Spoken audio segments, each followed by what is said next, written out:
Salut tout le monde, c'est Arlon. Aujourd'hui, création d'un nouveau contenu sur ma chaîne. Dans cette vidéo, je serai pas tout seul, mais accompagné d'un ami qui est aussi sur YouTube, chaîne en description. Comme vous l'avez vu sur YouTube, avec la dernière vidéo de Squeezie, intitulée Un message vocal flippant, nous décidons moi et Sélection de se pencher un peu plus sur le sujet, et de récapituler dans l'ordre les événements de cette histoire. Tout commence sur Twitter, où un internaute appelé Ty reçoit un message vocal étrange. Je vous passe l'extrait vidéo et audio que j'ai pris sur la vidéo de Squeezie. Sierra, Delta, Alpha, November, Golf, Echo, Romeo, Sierra, Oscar, Sierra.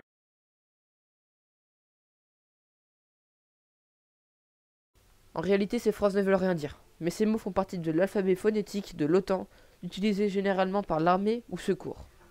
L'utilisation de cet alphabet est vraiment simple. Il suffit de garder la première lettre et vous trouverez le mot.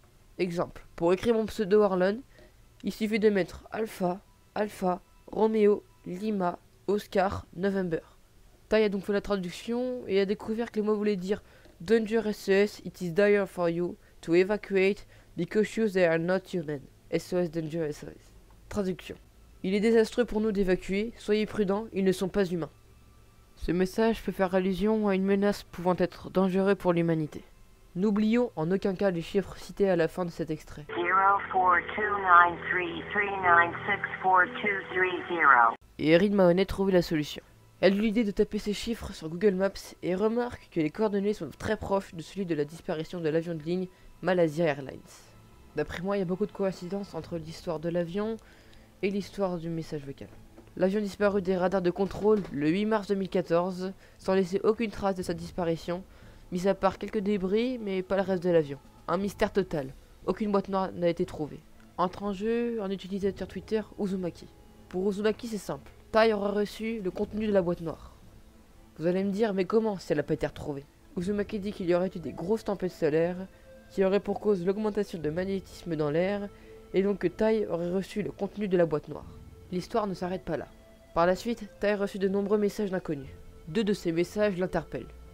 Un est écrit en indonésien et l'autre en code morse. La traduction du message en indonésien est vachement glauque. Ils prennent le contrôle, évacuer, envoyer de l'aide, et il y a des prisonniers.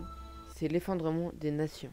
Le message en code morse est tout aussi glauque. Ils prennent le contrôle et il est inscrit une date, le 18 avril 2018. Plusieurs questions s'offrent à nous. Le message vocal a-t-il vraiment un lien avec l'avion? Et surtout, que se passera-t-il le 18 avril?